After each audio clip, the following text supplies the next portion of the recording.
Hi everybody, this is Kevin and welcome back to another video.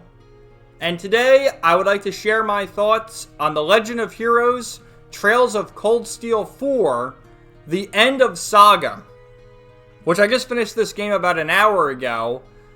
And after wiping away the tears, I sat there on the final image, listening to the music, and just reflecting on not just the journey of the 4 Trails of Cold Steel games, but the entire 9-game series up to this point. And what a wonderful series it is.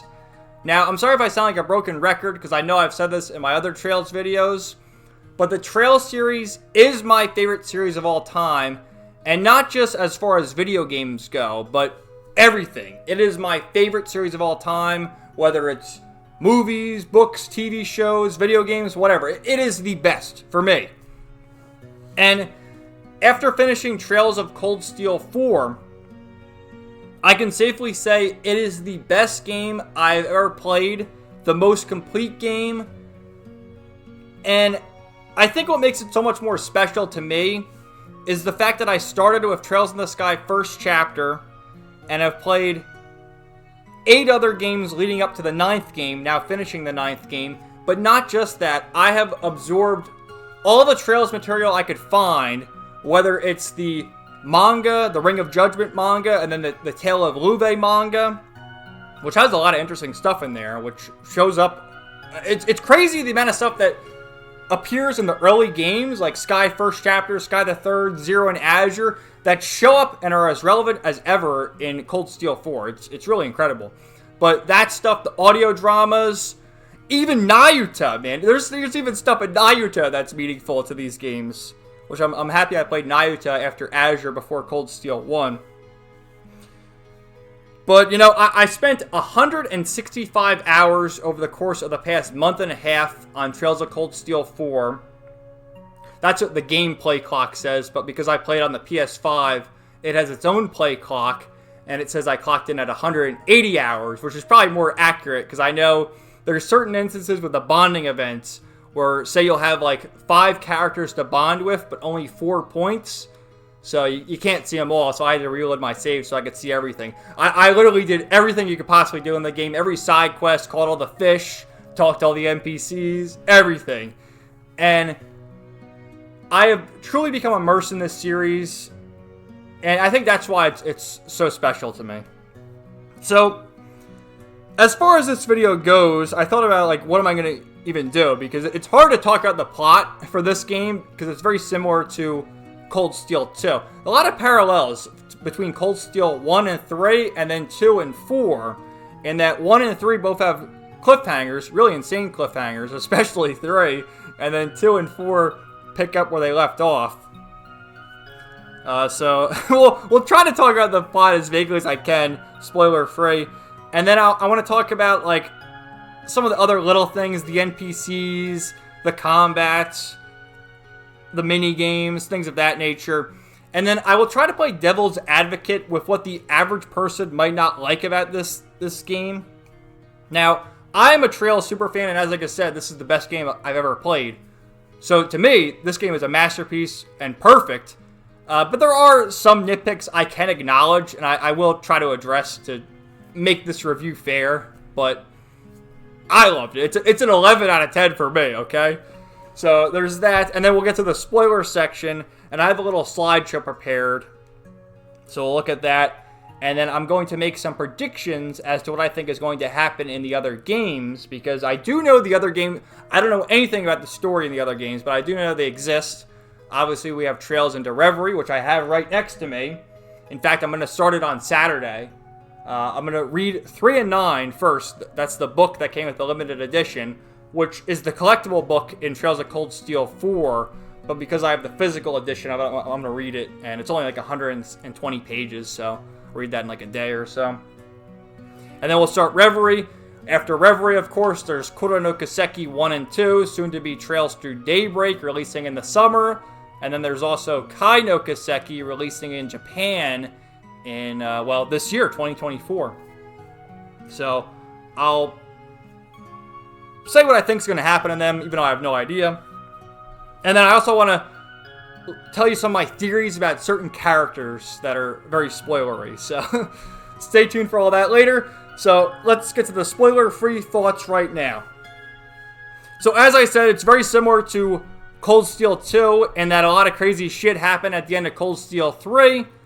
And at the beginning of 4, we gotta try to get everyone together again and save the world.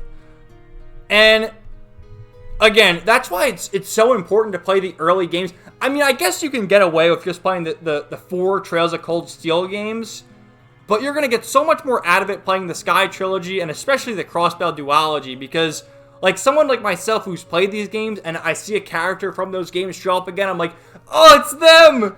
And someone else is going to be like, okay, they're an important character, they name dropped them in the past, and you might know them from playing Trails of Cold Steel 2, but do you really know them? So it's cool to see that, like the ragtag group of characters going there to save the day. And, you know, for as big as Erebonia is, it's pretty crazy. In the first 2 games, we were only in Eastern Erebonia, and now we're like exploring other areas of Erebonia.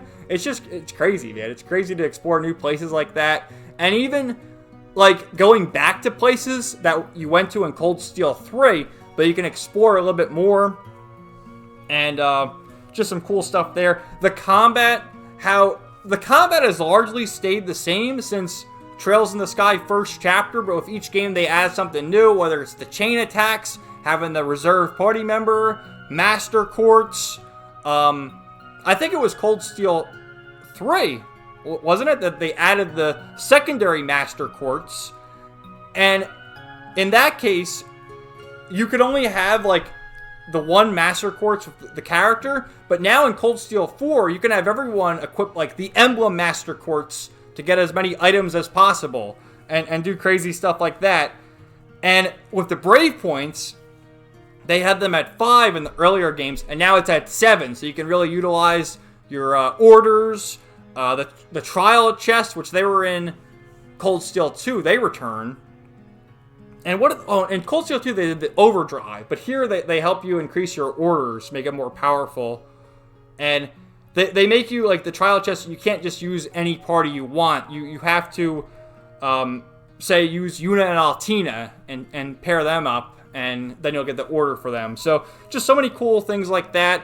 The stories of all the side characters, like, for instance, someone like Annabelle and Kenneth, which, going back to the very first game, and again, that's why it's so important to play Zero and Azure. I think that was mainly Azure, though, with Lord Lakelord, right? you were fishing against him, the Imperial Fishing Club came to Crossbell, and then he comes back, and he was going to marry Annabelle.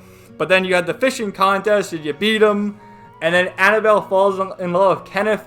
And you sort of know in the first game that she likes Kenneth, but there's these little hints and more stuff going on in every game. And to see that continue to develop, of course, seeing our boy Anton, which again, you get so much more out of Anton from knowing him from the Sky games, and then of course he shows up again in Zero at the festival and falls in love with Fran, and then then he falls in love with Sharon, and just seeing Anton's story fulfilled. There's so many little details like that. And it's just, no other game does that, man. Like what other game do you go around talking to the NPCs multiple times in between each chapter to get their little side story? Like, okay, to again, try to keep spoilers to a minimum as possible. With what happened at the end of Cold Steel 3, a lot of the characters have to prepare for a great battle, we'll say, and they're leaving, saying goodbye to their wives, and it's just like these heartfelt stories. Bennett and Oscar from Crossbell, like, oh my god, it's just incredible how they make you care about all these little characters and their little sub-stories. So I also like how, with the bonding events, they really flesh out the characters. And looking back, They introduced the bonding system, I think, in Zero, didn't they? And with that, it was basically who you chose to accompany you during the intermission and the Schwarz auction. And then you got the final scene with them at the end of Zero. But then in Azure, there was more of them, and mainly that was also for the intermission, right? Where you increase their bonding. But then in the Cold Steel games, they started at, because they're the Thor's Military Academy students, so it's like the high school sim. And you know, you can say it's a Persona ripoff or whatever. But that's what it was. And there were some cute moments, like you saw Laura liked Mishi and things like that. But now, you really get so much more information through these characters, like their backstories and what they want to do in life, like particularly Altina. And Altina is a character in Cold Steel 2. I mean, she was okay. She's an interesting character. But if you told me in Cold Steel 2, Altina would end up being one of my favorites, I would be laughing at you probably. And to see her grow from this lifeless doll almost, you know, she's a homunculus, just like Milliam, into the girl who has the most feelings of anyone, and you know, wants to do all she can to help her instructor Reen, and wants to be by his side, and has a heart now. Like, it's really a sweet story. And I loved it. I loved seeing all those little details. You know, the mini games, which fishing has been around since the Sky trilogy. Don't get me started on the Sky the Third fishing minigame, but fishing really became fun in Zero and Azure, and then even more so in Cold Steel 1 and 2. But fishing got even better in Cold Steel 3 and 4. And it's so much fun, especially now that we got Crossbell involved, to see Lord of Lake Lord, to see Kenneth, to see Annabelle, to see branch manager Serdan, and then they got the other fishermen. There's Old Man Rod and Mr. Fisher, and they have all these fishing puns. It's just such a cute story, man. I love the whole fishing aspect. Vantage Masters is really fun. I would always play twice. Like, you have to, if you want to get like a really powerful quartz, you got to defeat everyone in Vantage Masters, but then you can play them again on hard to get U materials, and I would always do that again just for the sake of doing it. So that was fun. The Pom Pom Party returns, which that was from Azure. That's kind of like the Dr. Mario game. That's a lot of fun. Again, I would sort of play that multiple times just to get a few extra U materials, and just incredible. So, as far as nitpicks go, like I said earlier, the average person isn't going to like the playtime, and that's sad, honestly. And I get it. I mean, I don't have a life, I guess. I can spend 8 hours playing Trails of Cold Steel 4 and not have to worry about it. But the average person is going to want to move on to another game. And I get it. But at the same time, you're really missing out. And this is an incredible experience that you want to spend 200 hours on. At least I do. So, there's that. I know people don't like the whole harem aspect. I don't mind it. Again, you really flesh out a lot of the characters. And it's a really difficult situation for me because I know people hate Elisa. I don't know why. I mean, Elisa's a really great character. I think it's the whole tsundere aspect from the first game, which is funny how they replicate that with Yuna and Kurt in Cold Steel 3. Do people have a problem with that? I don't even know. But, watching more of the bonding events, I feel like Emma is honestly the best pick for Reen. Okay, so here's, as far as like the waifu ranking goes, Fee is my favorite girl for me. But if I had to ship Reen with anybody, I think Emma is the best pick. And it's kind of sad to see that because I do really like Elisa. And I think they should have probably committed to having Reen have the canon romance or whatever. But it is what it is. And they do that because of the otakus who play these games want to self-insert. Which, I don't blame them. So, I self-insert with Faye. But if I'm being honest, I think Reen works better with Emma. And you can make a very solid case for him and with Elisa and also Laura. So the harem aspect, people bitch about that. I don't really see the issue. But, I mean, it would have been nice if they committed to one girl, to either Elisa or Emma or Laura or whoever. But I had fun seeing all the different scenes, and it was really cute, honestly. And also, as far as like the bonding goes, it's not just the girls. You get a lot of great. I think the bonding events with the guys might even be better, especially like Eustace and Gaius, even Elliot. Like Elliot is a character who always rode the bench, and in my playthrough, because I just preferred using Emma or Altina because they're better as far as using arts and having the detector ability. But Elliot still has a great story, man. It's incredible. And that's another thing I really love about this game is, and another nitpick people could possibly have, which I'm going to counteract, is there's too many characters. I completely disagree. I love being able to mix and match each character, and I love how, as the story progresses, the game tells you, okay, for this segment, you have to have these 3 characters in your party. You have to have these 3, and then the other 3 characters, we'll just say, I mean, sometimes you get 8 party members, but we'll just say, for sake of it, 3 mandatory and then 3 you can use whoever you want. I love how the game forces you to do that, to sort of use each character. I thought that was an excellent touch. And in earlier games, like in the Sky games, and honestly the first 2 Cold Steel games, I did have a problem with running out of Septith to, increase the slots and get better quartz. But I had no issue in Cold Steel 3 and 4 getting Septith to get powerful quartz for the characters. So I really enjoyed that. But I know people will nitpick and say, oh, there's too many characters. Well, no, there's not. You're just not using them effectively, probably. So that's that. I mean, I really didn't talk about the story, but I kind of can't as far as spoilers go. So I talked about the game mechanics. This was a decent enough spoiler-free discussion, I think. So we're going to transition now to the spoiler thoughts. So if you haven't played the game and you want to play it, I highly recommend just starting with Trails in the Sky first chapter and going from there.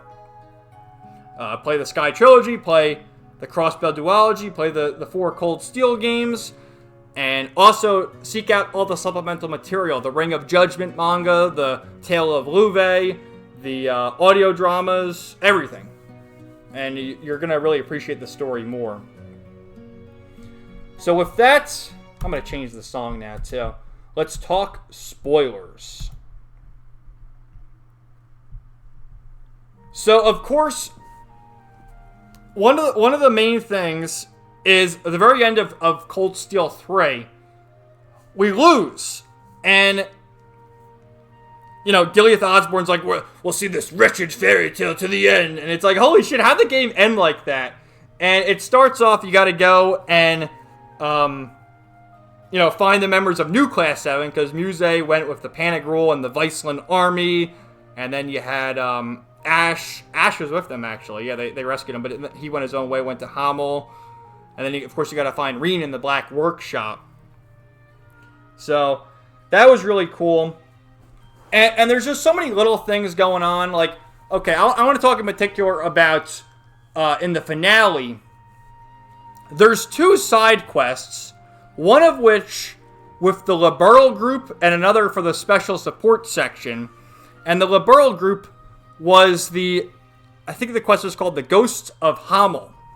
And you fight like demons from Phantasma, or I think they're straight from Gehenna. But there's actually a quote from either Estelle or Agate. And it's like, oh shit, it's just like the things we fought with Kevin in Phantasma. And they name drop Kevin, and there's like this meme in the whole fandom, because Kevin, he's sort of appeared in like the still shots, but he hasn't appeared physically in game since Azure, which is kind of disappointing. Even though he was at the Imperial wedding at the end here in the slideshow. But yeah, I thought that was so cool. And then you actually you get to see the grave in Hamel and Kernviter, Louve's sword, and he says something like, "Oh, Estelle, Joshua, Ren, Heavyblade, and Tita Russell, don't let me down." And it's so fucking good. And see, you're not gonna get the same emotion from that scene if you haven't played the Sky games. And then going back to the special support section, there's a quest which you see this lady really early on in Milsante. Her name is Diana, and she has silver hair. And who else has? Well, I guess Aurelia has silver hair too, and that's another thing. But there's another character who has silver hair, or I guess it's more white hair, isn't it? From the Crossbell games. And like Yuna and Randy will comment, "Oh, she looks familiar, who is she?" And then eventually you figure out, and I knew this early on because I have a pretty good memory of this series, and how Ellie had mentioned that after her parents got divorced, her mother went to Arabonia and her father went to Calvert. And you know, so Diana, turns out it's Ellie's mother, and she ends up getting looking for Ellie near the end because the Great War is going to start, and you end up controlling the special support section and Crossbell, and I love that so much. You have Lloyd Bannings, Ellie McDowell, Tio Plato, and Randy Orlando going around the special support section, and you'll talk to all these characters, and it's like, it's Lloyd! It's the special support section! You'll talk to Beamy, it's like, the SSS! And they type it like ES, ES, ES. It's so cute. And Cope! And it's just so much cool shit. And it just gets me even more excited to play Reverie, because I do know, I can tell by the cover, well, actually, no, the Grandmaster's on the cover, but on the reverse cover, Lloyd is there with the SSS. And I do know at least that there's like the 3 rats, Reen, Lloyd, and C. So it's just cool going around. And I think the special support section is still my favorite faction of all the characters. So with that out of the way, I wanted to talk about this.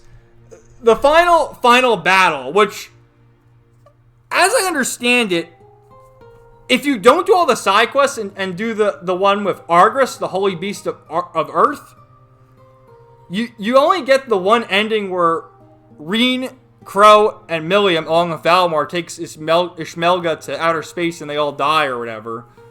Which, honestly, I mean, that's a really sad ending, but it's actually a pretty good ending.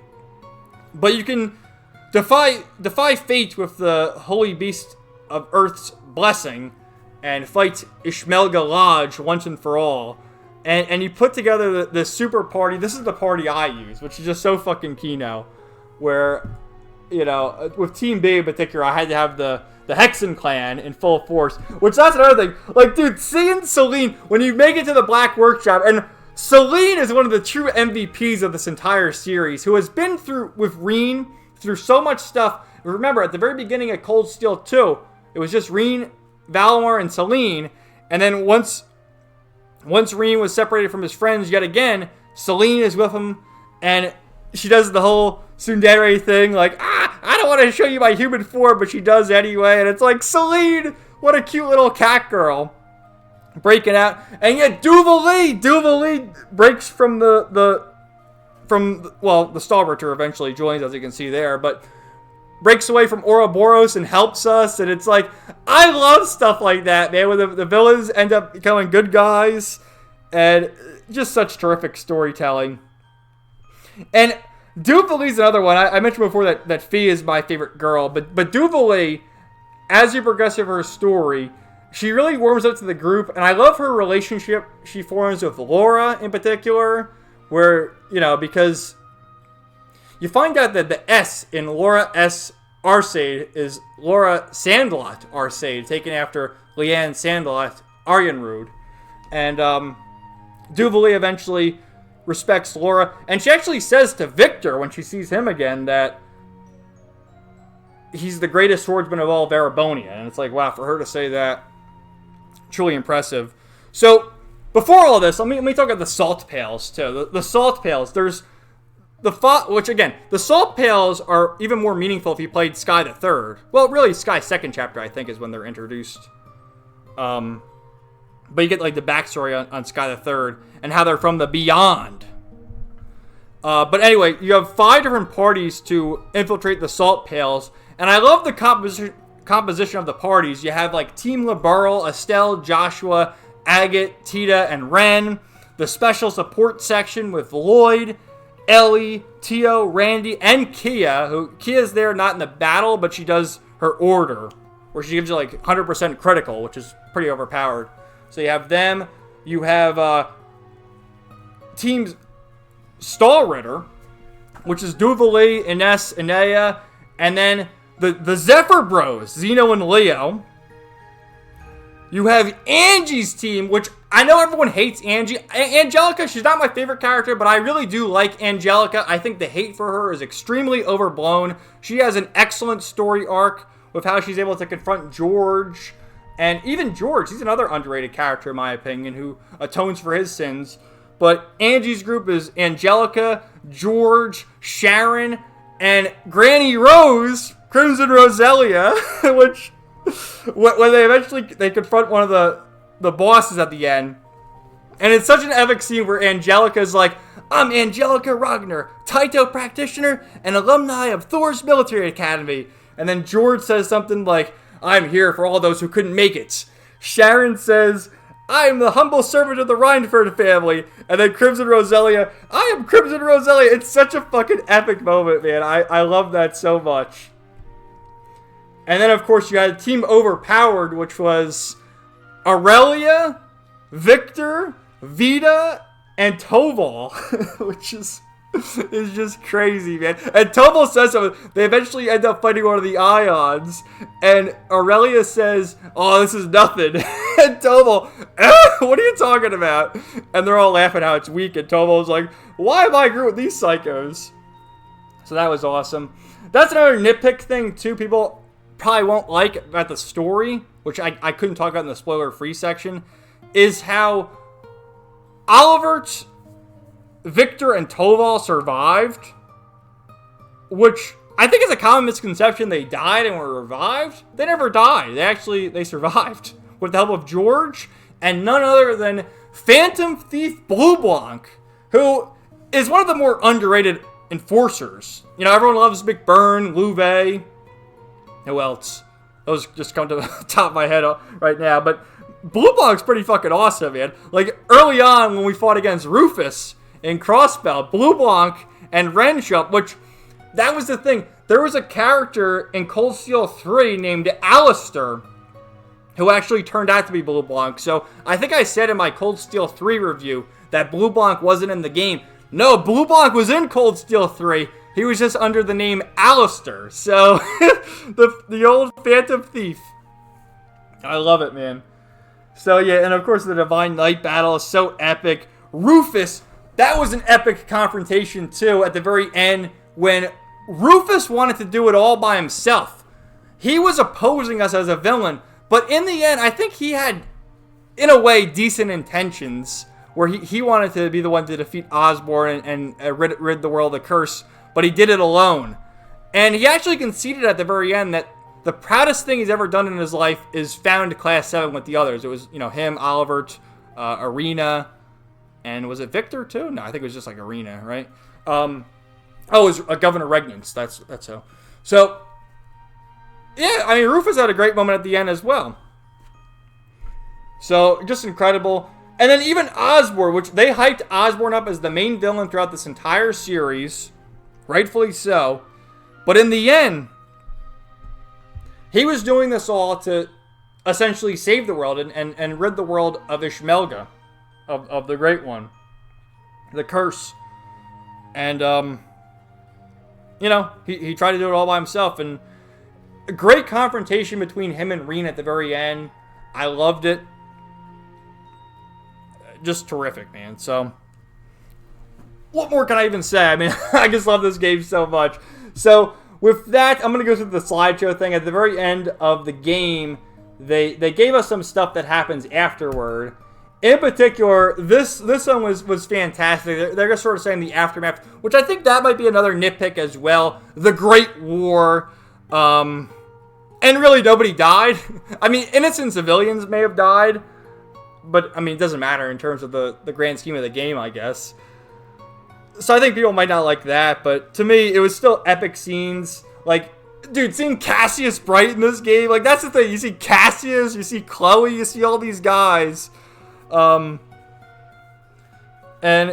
it's just truly incredible. That's the other thing, too. Harold Hayworth. I know I'm all over the place, but there's so much to talk about. It's just crazy. But Harold Hayworth, of course, Ren's father. You know, we've known about Ren since Trails of the Sky 2nd chapter. We learned her dark past in Sky the 3rd. And then when we made to Zero, we actually learned that the Hayworths aren't bad people. And then we learned the truth about it all. And how Ren had saved Colin during Trails from Zero. But she was afraid to confront her parents. Because at that point she was still a little girl, but now she's a little older. I think, what is she, 16 or 17 now? So she's a little more mature. And she confronts both Sophia and Colin and then Harold. And I do believe Harold and Sophia know exactly who she is. because she introduces herself as Ren Bright.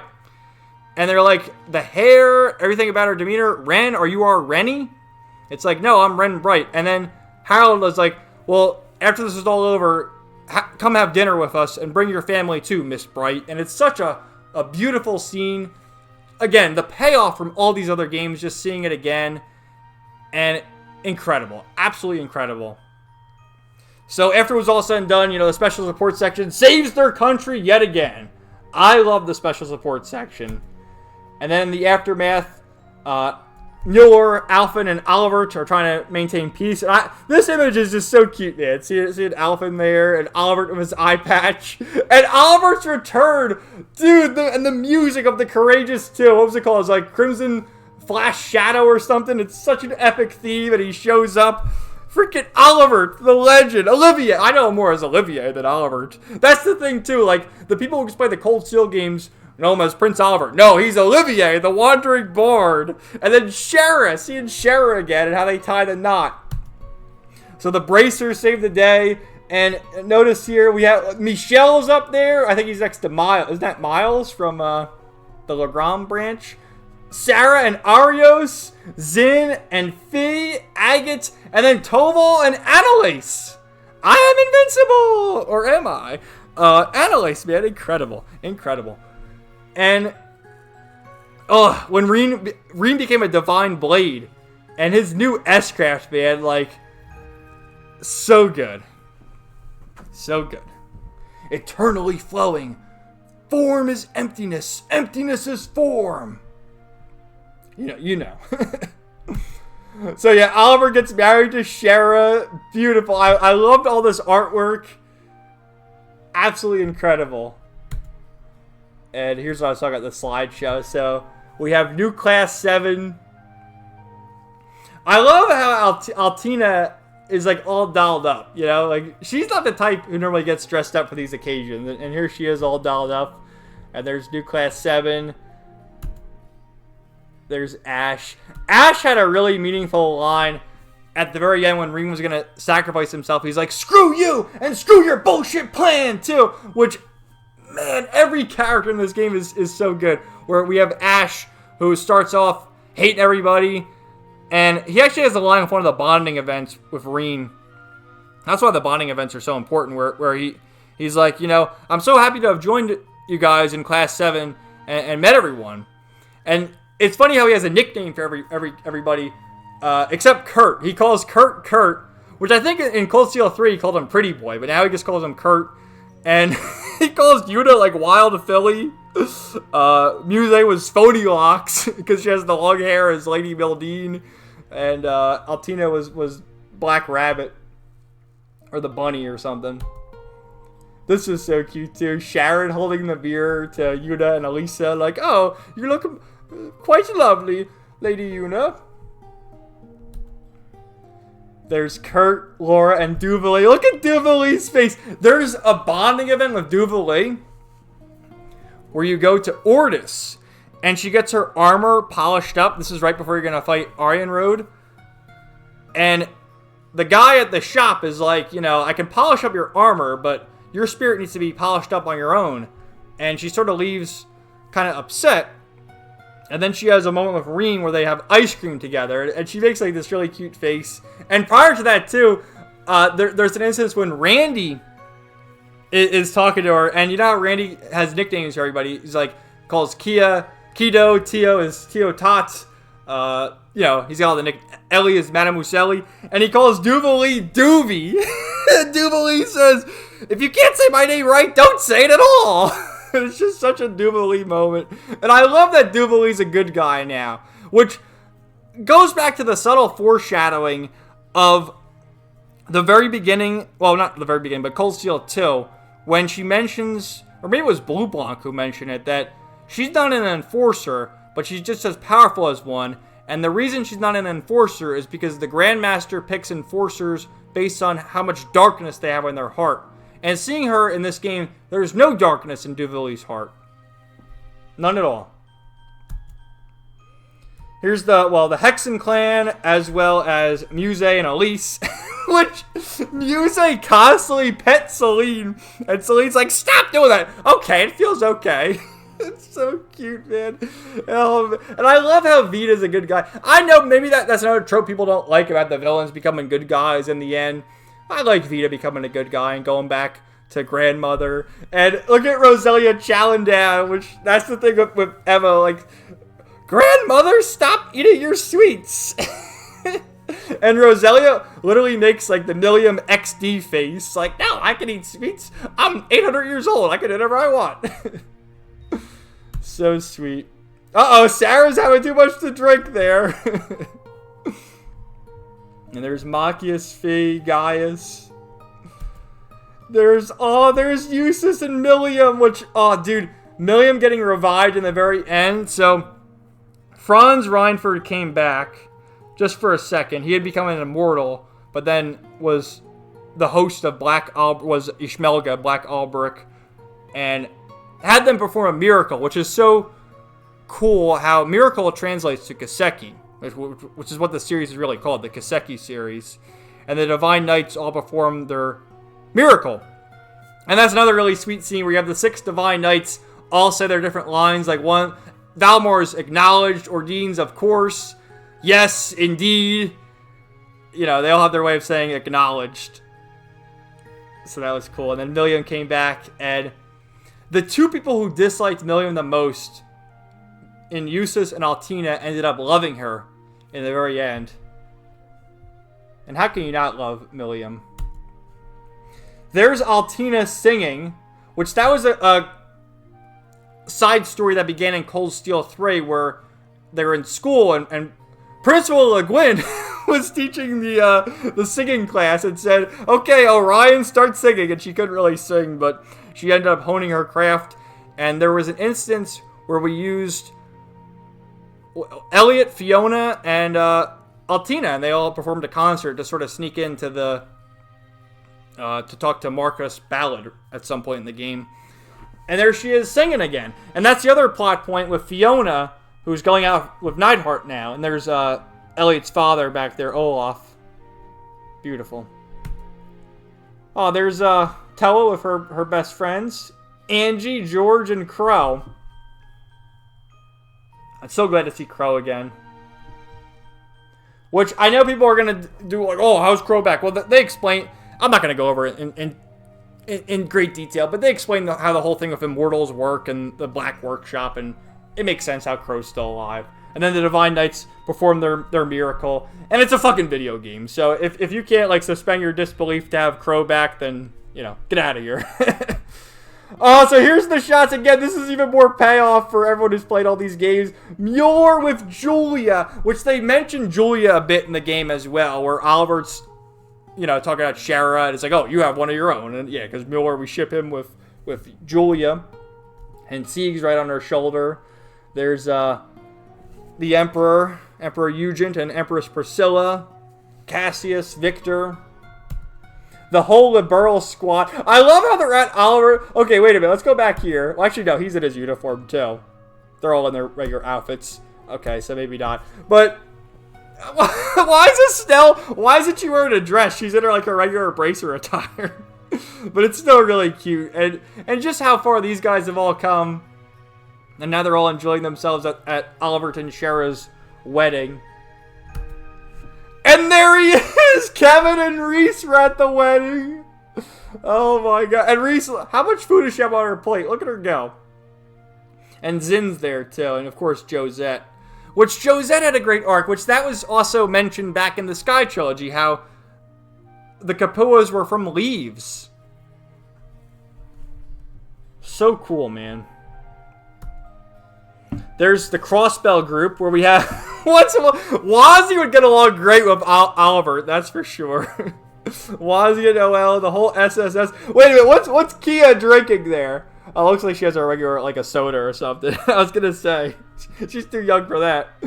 But they're all having a toast, and then you see over in the distance Risha, Ilya, Sully, and Yona. Now Risha and Ilya weren't in this game, but there was an instance where we had to do something with Ark and Sil to distract people, and Sully took center stage as the Star Princess, and it was great seeing her. It's so cool to see Sully a few years older now. Of course, we know her from wearing her baseball hat, and it was so funny. Didn't they mistake her for being a boy in Trails from Zero?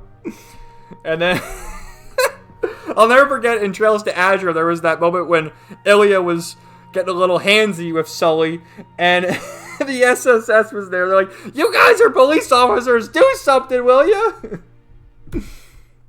Oh, here we go. I don't know what we call this group, but we have Patrick looking after Father Thomas, who's had too much to drink, Sister Rosine, Aurelia, Toval, and Ein, which is so cool.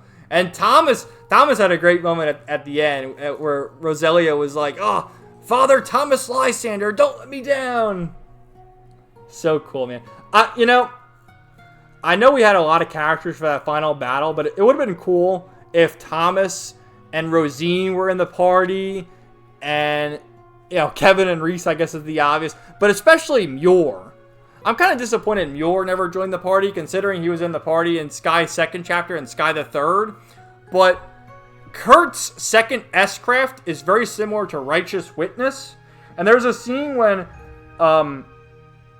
Kurt's mother, Muir, and Zex show up, and he actually calls out Righteous Witness. He did his attack.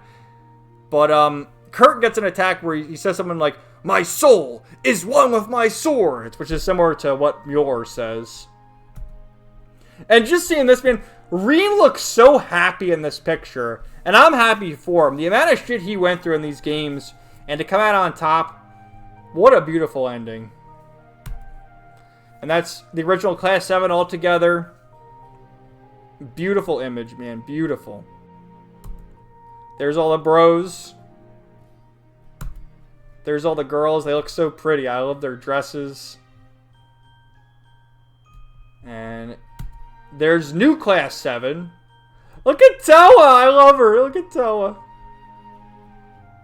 There was a great bonding event with Toa, too, where she let everything out with Reen, saying how she lost everybody, her whole family, her grandfather, and at that point, that was when, you know, they assumed Crow was going to die, and I think Angelica had rejoined the party, but I don't think George had rejoined the party, and Reen, as the sacrifice, was basically saying, you know, he doesn't know what's going to happen when it's over, he might die too, and they really had a great heart-to-heart. They were in the Nord Highlands. What an excellent bonding event. But the game ended with this image, and I was crying my eyes out during this whole ending. Like, I'm trying to think. I cried multiple times during the ending. I think during the initial sacrifice with Reen, Crow, and Milliam, and especially with Altina and Eustace calling out to Milliam, and then when Milliam was revived, when Reen said goodbye to Valimar.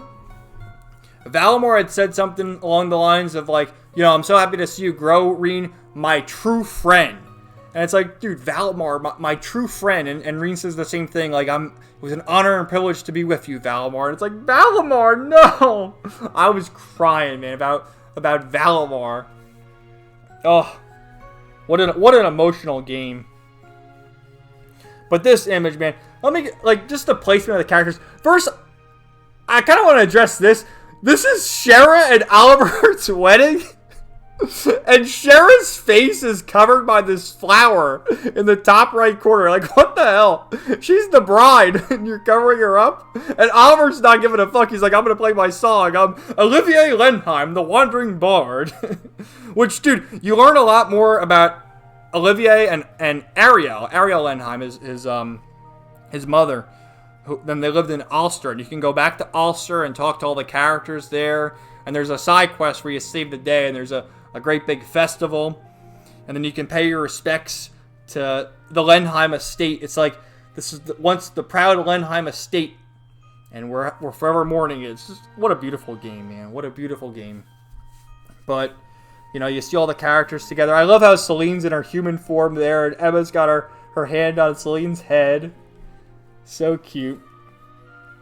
I really especially love the three here, Eustace, Milliam, and Altina. If you pay close attention, Milliam is holding Altina's hand.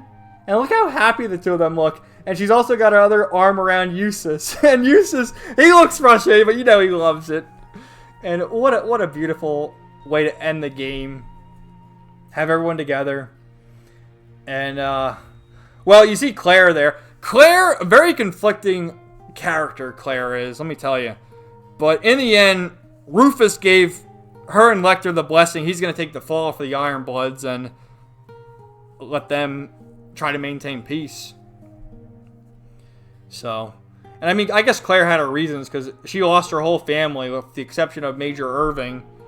And Osborn took her in. But just incredible, man. Incredible. This is an unforgettable experience. I'm never going to forget these guys. And I can't wait to see what happens next in Reverie. But with that, I kind of want to talk about some theories. So let's just change this. I only have 2 other screenshots to really talk about, mainly in regards to Ouroboros. I want to start with McBurn. So McBurn goes back again to Cold Steel 2 when he did the line, "All of me." And it turns out that McBurn is from a place called the Beyond, which Emma, Selene, and Gaius expand more upon that, in that there's these things called the Divergent Laws, and you can only go so far in Zumeria. If you go on a boat, you can only go so far, and you can't go anymore. And anything beyond that barrier is the Beyond. So McBurn was from the Beyond, and like his other half is a demon, the Overlord McBurn, which fused with a human, and he had been here for 50 years trying to remember who he was, which is why he joined Ouroboros. And after you fight him, he says something really cryptic about how, you know, Campanella really got me good, and Ouroboros, what a fitting name, huh? And he just sort of says that, and then, like, sorry guys, and he leaves. So we haven't seen the last of McBurn. We're going to see more of him. I think it's safe to say he's effectively left Ouroboros. But what I found so interesting about that exchange is how he named Campanella and not the Grandmaster, as if Campanella is really the one in charge and the Grandmaster isn't. And Campanella's been all over the place, so who knows about that. But as far as the Beyond goes, I can't help but think that Nayuta has to do with the Beyond because of how it's an island. And I don't remember this in particular, but I do know I got a comment on my Nayuta review a while ago saying that in that game, they refer to God as opposed to Adios, which is very interesting. And I don't know if it's that meaningful as I'm making it seem, but it's just something I thought I'd mention. So, now on to the Grandmaster and the Anguis. This is like the optional scene, which is pretty crazy how you unlock this. This is a very important scene, and the way you get it is you beat the game, but then after the final boss, it prompts you to save, and you reload that save file, and you see like an additional 10-minute scene with a conversation between the first Anguis, Mariabel, Campanella, and the Grandmaster. Now, the first Anguis we have not seen. We've heard his voice in Sky the Third, and then we hear his voice again here. And I'm going to make a connection about that. The voice actor, at least in the English dub, for the first Anguis is Ian Sinclair. The same voice actor as Toval, but also the same voice actor as Marcel Nielsen. Now, Marcel Nielsen is the blind reporter who was first introduced in Trails in the Sky the Third. He actually appeared on the Lusitania and in one of the Star Doors with Shara and Ina. And of course he appears again in Azure, and he knew the whole thing with Guy Bannings and Grimwood and all that stuff. But in this game, in Cold Steel 4, he shows up in I think Act 3, wasn't it? With Father Thomas, and I think Grace was there too, and does this whole lore dump about the Septarions, and happens to just have the final black record. So, how the fuck is that possible? I know they've, like, made it seem, and Nielsen has his heightened senses because he's blind, which, you know, is sort of like a trope that they've done. Like, that's Daredevil, right? In Marvel Comics, you have heightened senses if you're blind. But the fact that he knows all this stuff about the Septarions and has the final Black Record, and as I just mentioned about the whole Ian Sinclair thing, being the voice actor, and Ian Sinclair also voiced Monk in this game, by the way. But Ian Sinclair does a very different voice with Toval and Monk than he does with Nielsen and the first Anguis. And I played it back. The voice is the exact same tone. And now, the Trail series has done this with other characters. Like, you have Cassandra Lee Morris, who voices Fee and Princess Alphen. And then Kira Buckland, who voices Celine and Elise. But they have a difference in their tones. And Ian Sinclair had a difference in his tone with Toval and Monk, as well as Nielsen and the first Anguis. But the voice, the tone of the first Anguis sounds identical to Nielsen. So, my theory is the first Anguis is Nielsen. What do you guys think of that? Okay? So we'll have to find that out later, I suppose. But I thought that was fucking Kino. And we haven't seen all the Anguises. So we've seen, well, we heard the voice of the first Anguis. The second Anguis is Vita. The third Anguis was Weissman, now Maria Bell. The fourth Anguis, they might have said his name. I think he was the one who found Sharon. He was the one who did, like, the Moonlight House or whatever and you know, killed them all. And then, and then took in Sharon. I'm pretty sure. The fifth Anguis, I don't know. I don't think they well, the fifth Anguis was introduced in Sky the Third, but I don't remember the fifth Anguis. The sixth Anguis is Professor Novartis. And then the seventh Anguis was Arianrod, who's dead now. So they got to get a new, seventh Anguis. So damn, it's crazy. So then we finally saw the Grandmaster. And there she is. And, dude, she looks just like Kreia from Naruto. Like, are you fucking kidding me? She's got the white hair. She got almost the same out. Like, what? Hold on, I prepared all this stuff, but I didn't prepare Kreia, so I gotta find an image of Kreia real quick and do this comparison, because this is crazy. This is that's her. Hold on, that's like her default one. We're doing this in real time. All right, but when I first saw the Grandmaster, that's what I thought of. Okay.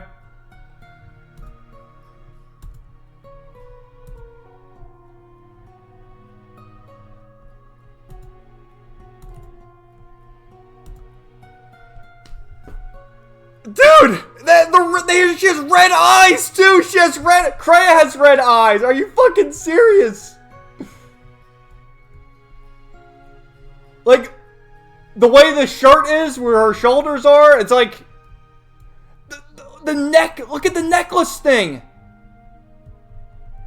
Oh my god, the Grandmaster is Kreia. I'm convinced.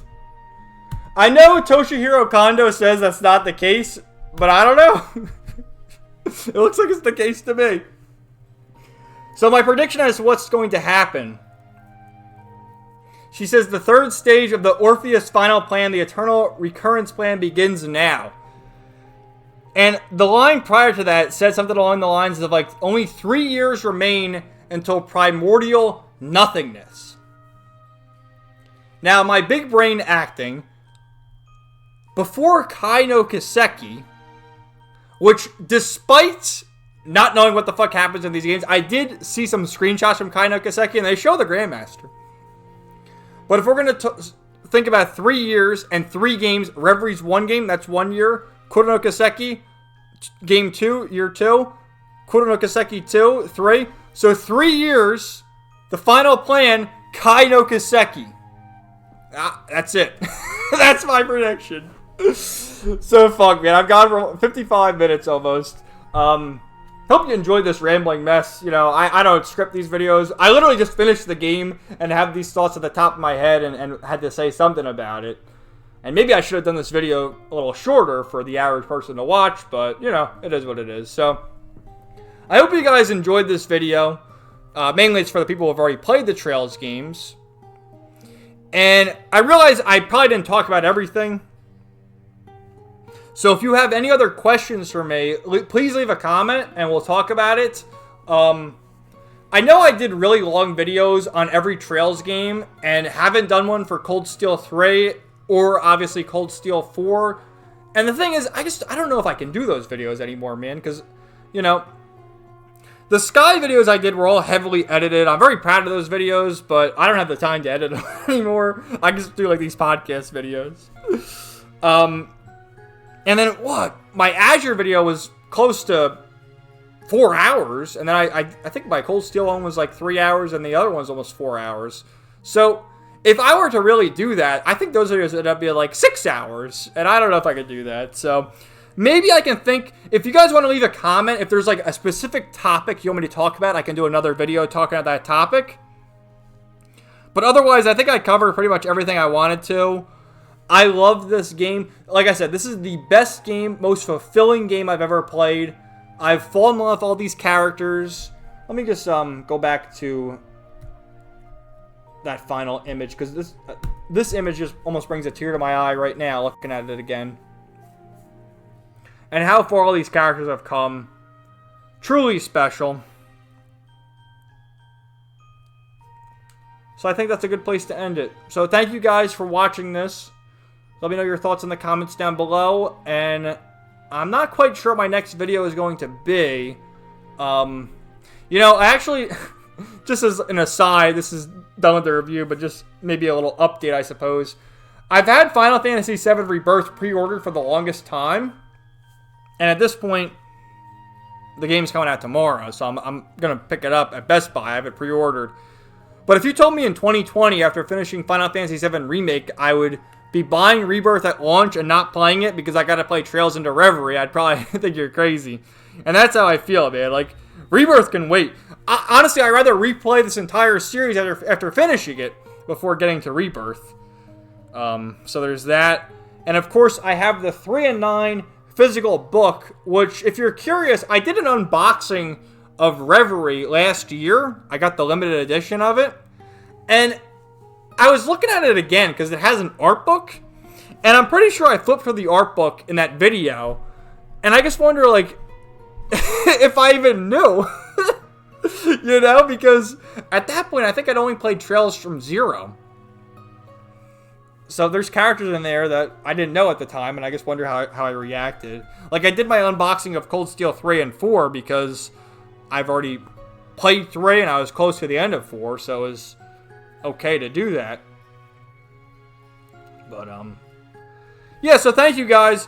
I think my next video will probably be, depending on what I think of 3 and 9, I think I'm going to like 3 and 9, but maybe if I can do it, I'll do a video on that. Like, I don't know, can I do a review of that book? Who knows? Maybe I could do something on that, but otherwise, the next video is probably going to be my initial thoughts on Trails into Reverie, because I am starting it on Saturday.